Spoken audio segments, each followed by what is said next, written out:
Oi, meu nome é Caio. Tenho 25 anos, sou paulistano e, até pouco tempo atrás, era assistente pessoal de uma das mulheres mais temidas do mercado financeiro, Selene Andrade, CEO da Andrade Capital. Ela não era só poderosa, era quase inacessível. Alta, imponente, sempre de salto e olhar cirúrgico. E, até onde eu sabia, jamais havia me olhado como algo além de uma ferramenta útil. Tudo mudou naquele voo. Naquela manhã, recebi uma mensagem seca: prepare-se para Singapura. Embarque às 14 horas. Leve os relatórios. Eu já estava acostumado com ordens inesperadas, mas essa pegou até os pilotos de surpresa. A viagem seria em nosso jato executivo, direto de Guarulhos até a Ásia, com escala técnica em Manaus. Na pista, Selene apareceu escoltada por 2 seguranças e um semblante impassível. Cumprimentou o piloto com um aceno e passou direto por mim como sempre fazia. Entrei no avião em silêncio, ajeitei meus documentos e me sentei de frente para ela. Era um desses jatos com interiores de luxo, poltronas largas, carpete grosso, silêncio absoluto. E mesmo assim, o silêncio entre nós era mais pesado. Ela olhava pela janela, indiferente. Eu a observava de soslaio, tentando adivinhar se ela sequer lembrava meu nome. Dificilmente. Para ela, eu era moço. Você aí, cadê o relatório? Foi então que, 2 horas após sobrevoarmos a floresta amazônica, tudo estremeceu. A turbulência não foi comum. Começou com sacolejos e rapidamente evoluiu para quedas bruscas. Um estalo metálico cortou o ar, seguido por gritos abafados e a voz tensa do piloto tentando estabilizar a aeronave. Selene agarrou os braços da poltrona com força. Eu me levantei instintivamente para ajudá-la, mas fui lançado contra a lateral. O som do impacto foi o último que me lembro. Quando abri os olhos, tudo doía. O cheiro de combustível e madeira queimada invadiu o ar. Estava caído sobre folhas, com um corte na testa e a visão turva. O avião estava partido ao meio, fumaça subindo entre os destroços. Selene, gritei, cambaleando. Ouvi um gemido. Corri até ela, que estava caída entre assentos retorcidos. Tinha um corte no braço, o cabelo desalinhado e os olhos assustados. Pela primeira vez, vi medo ali. Você tá bem, ela murmurou, me encarando como se me visse pela primeira vez. Assenti, apesar da dor. Estamos vivos. Olhei ao redor. Nenhum sinal do piloto ou dos outros 2 tripulantes. Apenas mato, árvores imensas e o som ensurdecedor da floresta. Naquele instante, algo se inverteu. Selene não era mais minha chefe. Era uma mulher ferida, no meio do nada, e eu era tudo o que ela tinha. Quando a noite caiu, percebi o verdadeiro tamanho do problema. A floresta parecia fechar ao nosso redor, como se soubesse que éramos intrusos. O calor úmido grudava na pele, o barulho constante de insetos e bichos noturnos criava uma tensão invisível, e o céu estrelado parecia indiferente à nossa presença. Selene estava sentada sobre uma mala rasgada, envolta em um cobertor sujo de fuligem. Eu tinha feito o possível para limpar o corte em seu braço com água de uma garrafa que encontrei entre os destroços. Nada grave, mas o susto e a dor haviam desmontado a mulher implacável que eu conhecia. Seus olhos, que no escritório cortavam como navalha, agora buscavam algo para se agarrar, e encontraram os meus. O rádio do celular, nada funciona, informei, tentando manter a voz firme. Ela não respondeu. Apenas assentiu, como quem processava a realidade com lentidão. Em sua postura tensa, havia algo novo, vulnerabilidade. Precisamos montar algum abrigo, continuei. Vai chover logo. Selene levantou-se com esforço e caminhou até uma parte da fuselagem quebrada. Olhou em volta como se estivesse calculando riscos. Havia algo de admirável no modo como tentava manter o controle, mesmo quando o controle já tinha desaparecido. Improvisei uma estrutura simples com as partes do avião e galhos grossos que encontrei. Usei o restante de uma lona como cobertura. Selene, a contragosto, ajudou a amarrar os nós com tiras de tecido rasgado.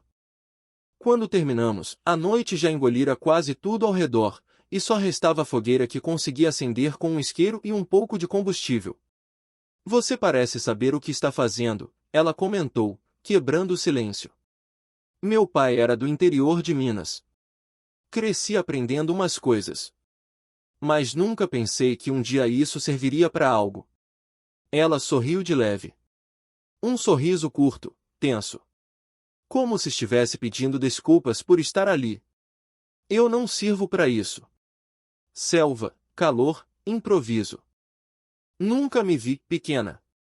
Nem eu me vi do seu lado, respondi antes que pudesse pensar. Selene desviou o olhar, mas não me repreendeu. O silêncio que se seguiu foi diferente dos que costumávamos ter. Não era incômodo, nem protocolar. Era cheio de algo que ainda não tinha nome. No dia seguinte, antes do sol nascer, fui procurar água. Andei por quase 1 hora até encontrar um pequeno curso d'água entre pedras. Bebi com as mãos, lavei o rosto e trouxe o máximo que pude de volta, usando uma peça plástica do avião como recipiente improvisado. Selene estava sentada como eu a deixei, mas com os olhos mais vivos. O cabelo preso com uma faixa de sua própria blusa, os pés sujos de terra. Ainda assim, havia dignidade em cada gesto. Você foi mesmo? Ela perguntou, surpresa. Achou que eu ia te deixar sozinha? Não. Achei que você fosse embora de vez. Fiquei em silêncio por um segundo. Aquilo não era só medo. Era confissão. Se eu fosse embora, respondi, seria com você. Selene respirou fundo. Seus olhos procuraram algo no chão. Talvez uma resposta. Talvez coragem. Ela se deitou na lona estendida, cobrindo-se até os ombros, e disse, com a voz baixa. Boa noite, Caio. Era a primeira vez que ela dizia meu nome. A manhã nasceu carregada de uma névoa espessa, e a umidade parecia se infiltrar até nos ossos. Eu acordava antes do sol, explorando os arredores para garantir que nada estranho se aproximasse do nosso pequeno abrigo. Selene permanecia quieta, observando tudo com aquela mistura de arrogância e fragilidade que, de algum modo, começava a me intrigar. Ela evitava pedir ajuda. Até para limpar o ferimento do braço, torcia o rosto de dor e insistia em fazê-lo sozinha, como se admitir qualquer limitação fosse um crime contra sua reputação. Naquele dia, enquanto eu retornava da mata com frutas e folhas que julgava comestíveis, encontrei rastros. Não humanos, mas grandes, provavelmente de algum animal silvestre. A presença constante da floresta, viva e imprevisível, deixava nossos nervos em estado de alerta. Selene, teimosa como sempre, resolveu que queria explorar um pouco. Tentei convencê-la a esperar até que eu pudesse ir junto, mas ela me ignorou. Foi com passos firmes, sumindo entre as árvores. Não demorou muito até eu ouvir seu grito. Corri como pude e a encontrei caída entre galhos, agarrando o tornozelo com força. Havia escorregado em uma pedra coberta de musgo. O tornozelo começava a inchar e ela cerrava os dentes para não gemer. Você vai me dar um sermão? Ela perguntou, tentando manter a pose. Depois. Agora vou te carregar. Não preciso disso. Precisa, sim. A peguei no colo, ignorando seus protestos e a maneira como seu olhar tentava endurecer. O peso dela era leve, mas o gesto carregava mais do que só esforço físico. Pela primeira vez, ela estava ali, em meus braços, vulnerável, e sem o escudo do status. De volta ao abrigo, improvisei uma tala com 2 pedaços retos de metal e tiras de tecido. Selene não falou nada durante todo o processo, mas seus olhos me seguiam o tempo todo. Havia algo entre nós que ainda não tínhamos coragem de nomear. Naquela noite, a chuva voltou. Forte, ritmada, como se testasse a resistência do nosso refúgio. Eu mantinha a fogueira viva e aproveitei para reorganizar os suprimentos que havíamos salvado. Selene se aproximou devagar, sentando-se ao meu lado. Você tem sido mais útil do que esperava, disse ela, num tom neutro. Que honra! Receber elogio da chefe na selva. Ela riu, pela primeira vez de verdade. Não era um riso largo, mas genuíno. E algo mudou em seu rosto. Menos rigidez, mais humanidade. Eu me formei em administração aos 22. Aos 26, comprei minha primeira empresa. Aos 30, fui capa de revista. Mas aqui nada disso vale. Não vale mesmo, concordei. Aqui a gente vale pelo que aguenta. Pelo que oferece. Pelo que não desiste. Ela olhou para a fogueira. A luz dançava em seus traços. O rosto dela, sempre tão maquiado e polido no escritório, agora mostrava marcas, suor, natureza. E mesmo assim, ou talvez por isso, ela nunca pareceu tão bonita. Você tem medo? Perguntou de repente. Claro. Medo do amanhã. Do bicho que pode aparecer à noite. De você. Ela arqueou uma sobrancelha. De mim? Do que você pode despertar sem perceber. Por um momento, pensei que ela fosse cortar a conversa. Mas não. Selene apenas se ajeitou mais perto, deixando o calor da fogueira tocar nossos ombros ao mesmo tempo. Obrigada, ela murmurou. Por ficar. Por cuidar. Por não me tratar como se eu fosse feita de aço. Você é aço, Selene. Só que até aço precisa de um pouco de calor para não quebrar. O silêncio que veio depois foi mais confortável do que qualquer palavra. E ali, no meio da selva, sem ninguém por perto, ela se permitiu fechar os olhos ao meu lado. A selva parecia respirar mais fundo naquela tarde. O ar ficou denso, o céu escureceu de repente e o cheiro de terra molhada chegou antes mesmo da primeira gota. Eu sabia que vinha tempestade, daquelas que fazem tudo parecer pequeno. Corri para reforçar o abrigo, prendendo melhor a lona com cipós trançados. Selene me ajudava como podia, o tornozelo ainda inchado, mas ela se recusava a ficar sentada. Se cair tudo, eu caio junto, disse com aquela teimosia que já se tornava familiar. E caiu. A chuva veio como se o céu tivesse desabado. A lona cedeu em uma das extremidades e a água invadiu nosso espaço. A fogueira morreu num sibilo e, por um instante, ficamos completamente às escuras. A floresta rugia, os ventos sacudiam as árvores e trovões estalavam perto demais. Buscamos abrigo em um dos trechos ainda intactos da fuselagem. Era estreito, abafado, mas seco. Entramos encharcados, apertados, e ali não havia mais protocolo, nem distância. Nossos corpos estavam colados pela falta de espaço, e pela inevitabilidade daquele momento. Selene tremia, mas não só de frio. Havia algo no olhar dela que não combinava com a mulher que comandava salas cheias de homens engravatados. Era medo. Um medo que ela não conseguia esconder. Tá tudo bem agora, murmurei, tentando ser firme mesmo com o coração disparado. Ela encostou a cabeça no meu ombro. O cabelo molhado deixava um rastro gelado na minha camiseta. Por instinto, puxei-a mais para perto, envolvendo-a com os braços. Eu odeio sentir isso, ela sussurrou. Odeio não saber o que fazer. Eu também não sei. Só tô tentando não quebrar. O silêncio foi interrompido apenas pela chuva batendo no metal. Dentro daquele abrigo improvisado, o tempo parou. Meus dedos encontraram a mão dela, que estava fria. Quando entrelacei os dedos nos dela, não houve resistência. Por um longo momento, ficamos assim. Dois corpos colados pelo acaso, duas almas tentando encontrar firmeza no caos. E então, sem nenhuma palavra, Selene passou os dedos pelo meu braço, devagar, como quem testa a realidade. Aquele toque não era pedido. Era a resposta. Me aproximei mais, com cuidado, sem pressa.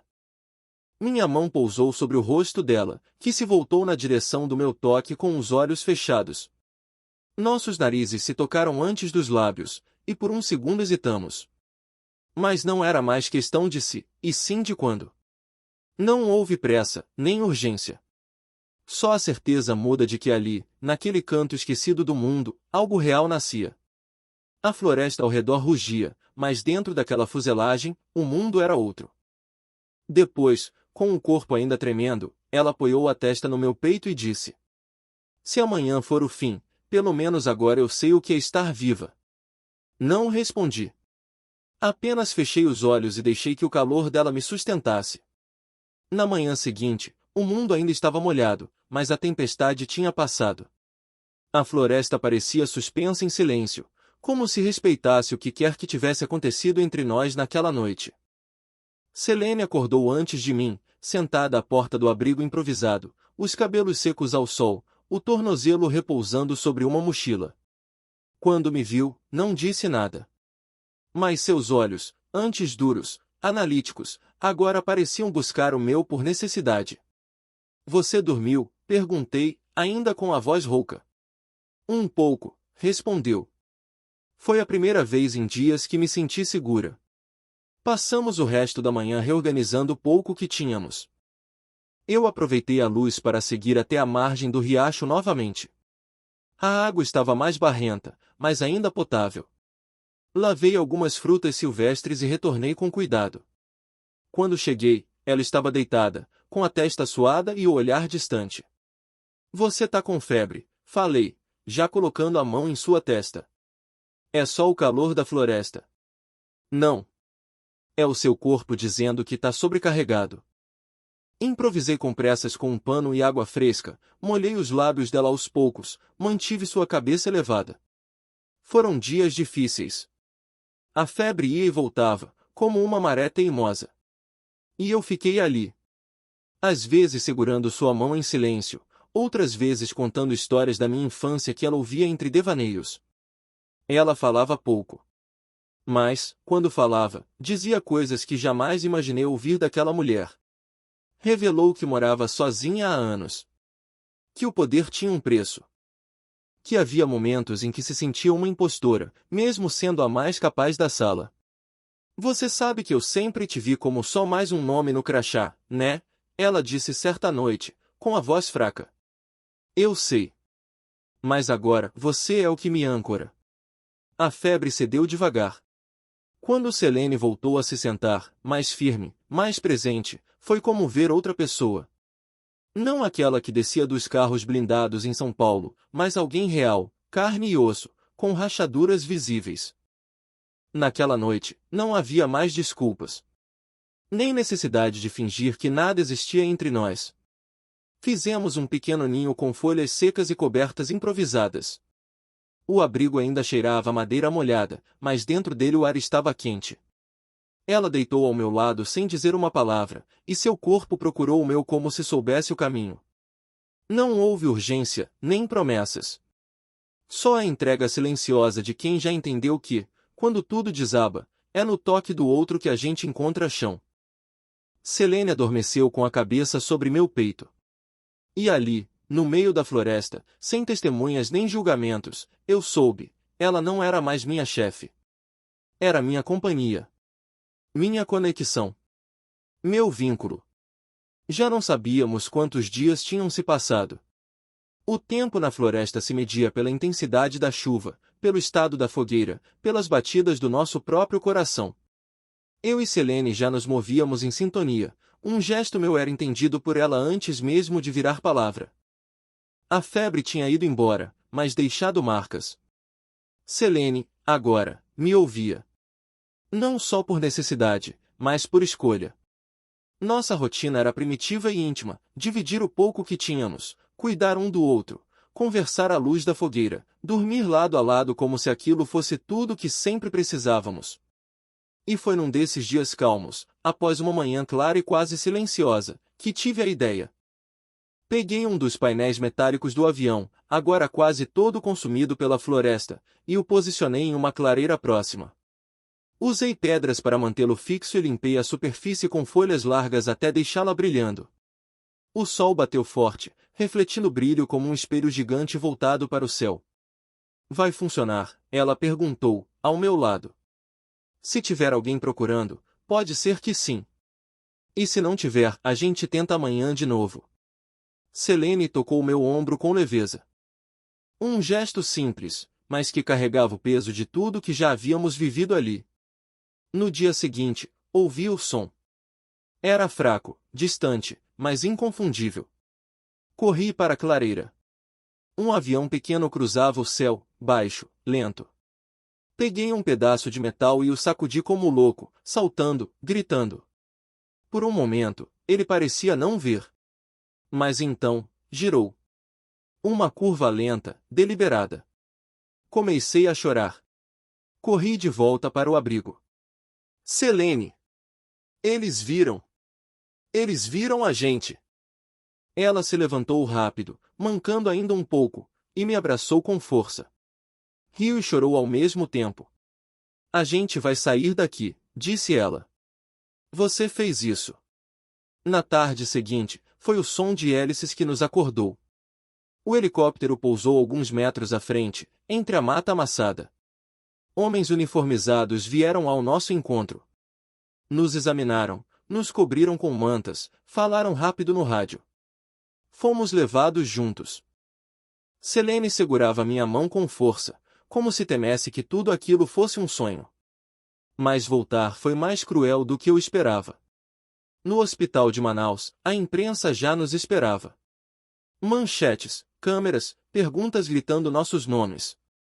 CEO sobrevive à queda de avião. Selene Andrade encontrada viva. Quem é o jovem que estava com ela? E foi aí que tudo mudou. Selene assumiu a postura de antes. Calada, séria, distante. Voltou a ser a figura pública, blindada. Quando fomos transferidos para São Paulo, dias depois, ela já estava cercada de advogados, assessores, repórteres. Eu não. Eu era só o assistente.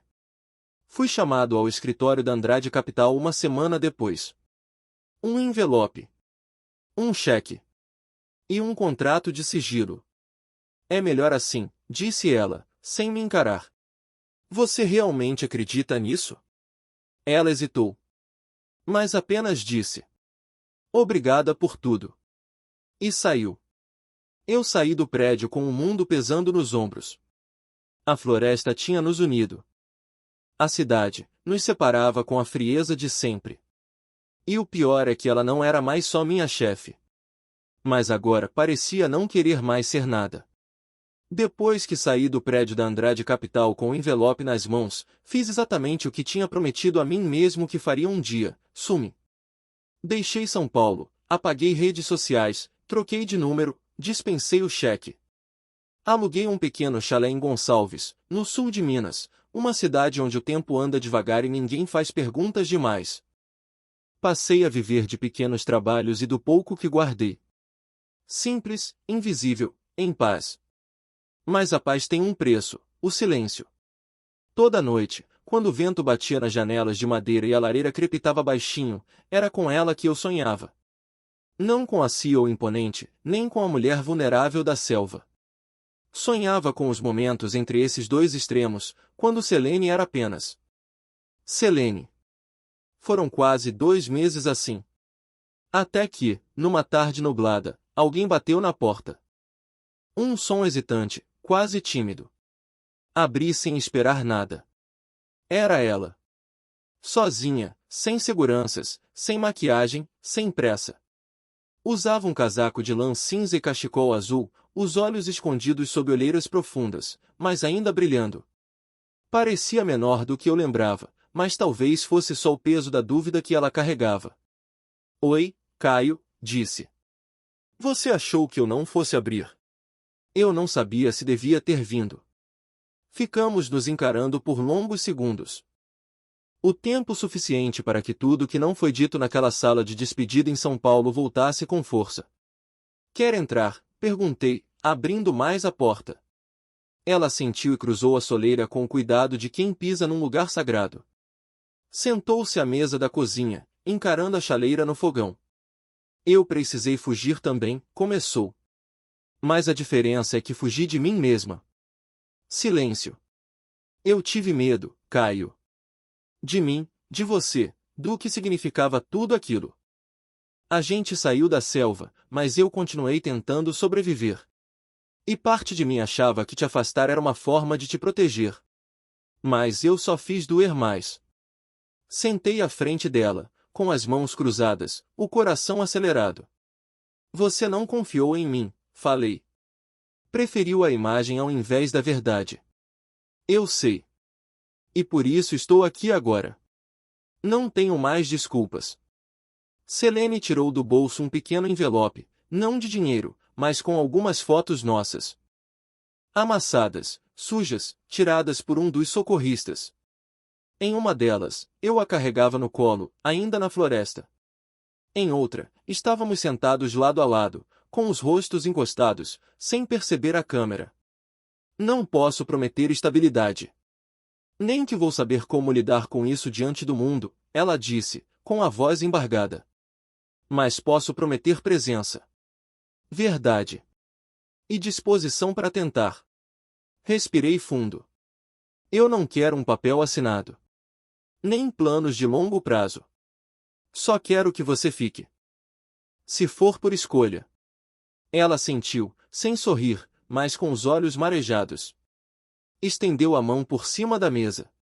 Eu a segurei, e ali, sem floreios, soube que tudo tinha começado de novo. Dessa vez, por decisão mútua. E com espaço para tudo que ainda viria. Quando Selene decidiu ficar, não fizemos alarde. Não postamos fotos, não demos entrevistas, não buscamos aprovação. Nosso romance não era feito para manchetes. Era feito de café passado na hora, de conversas à beira do fogão a lenha, de risos baixos no meio da madrugada. Ela alugou uma casa simples a poucos quilômetros do meu chalé, mas passava mais tempo na minha do que na dela. As malas ficaram lá, o coração ficou aqui. Com o tempo, deixamos de marcar os dias. A gente só vivia. Na cidade, virou lenda, uma mulher da televisão morando entre a serra e o mato. Mas ninguém incomodava. As pessoas em Gonçalves sabiam respeitar silêncio. E Selene precisava disso mais do que qualquer outra coisa. Longe das câmeras, ela se reinventou. Começou a escrever. Primeiro em cadernos, depois no computador. Não sobre finanças, mas sobre vivência. Me dizia que, pela primeira vez, escrevia sem pensar no mercado. Agora não escrevo para vender. Escrevo para respirar, disse uma noite, deitada com a cabeça no meu colo. Eu também encontrei meu caminho. Voltei a estudar, à distância, e comecei a trabalhar com projetos de educação em áreas rurais. Simples, direto, com propósito. Nada de cartões de visita ou reuniões intermináveis. Só gente ajudando gente. Decidimos viajar. Não para longe, o suficiente para que o mundo não nos achasse. Fomos para Trancoso, na Bahia, num desses vilarejos onde o tempo se arrasta e o mar parece abraçar quem chega cansado. Lá, ninguém sabia quem éramos. E pela primeira vez, não importava. Alugamos uma casinha colorida perto da praia. Cozinhávamos juntos, caminhávamos de mãos dadas pela areia, e no fim da tarde, assistíamos ao pôr do sol sem precisar dizer nada. Foi numa dessas tardes, quando o céu parecia derreter em tons de laranja, que ela sentou ao meu lado na areia, os pés cobertos de sal e areia fina, e disse: "Você lembra o que me pediu, lá em Minas?" Presença. Verdade. Sem promessas. Ela sorriu, com aquele olhar que só aparecia quando baixava todas as defesas. Pois agora sou eu que quero fazer uma. Tirou do bolso uma pequena caixa de madeira, artesanal, com um anel simples dentro. Sem diamantes, sem brilho. Apenas prata e significado. Não para casar no papel. Mas para selar o que a gente já sabe. Olhei para ela, e senti o coração leve. Nenhuma dúvida. Nenhuma hesitação. Eu aceito. Por tudo que já passamos. E por tudo que ainda vem. Nos beijamos ali mesmo, com o som do mar e o sol desaparecendo no horizonte. Não havia plateia, nem fotógrafo, nem roupa especial. Só nós dois sobreviventes de um mundo que nos tentou moldar de mil formas, e falhou. Porque no fim das contas, ela não era mais minha chefe. Era minha casa. E eu, enfim, era dela.